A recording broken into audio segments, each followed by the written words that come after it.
Hi guys, welcome back with me again in this channel. On today's tutorial, I'm going to show you how you can easily auto-upload your projects from CapCut Mobile to PC.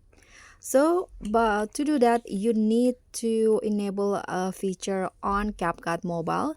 So here, I've already on the CapCut apps on my phone, and here you need to go to the settings icon at the top right corner, and there will be this option auto upload.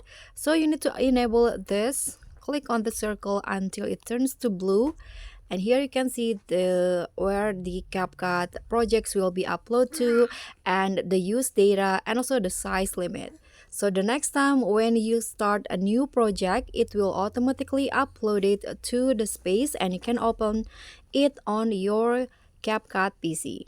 So that's all from me. Thank you so much for watching. Don't forget to like, comment, and subscribe. Also click on the thanks. Bye.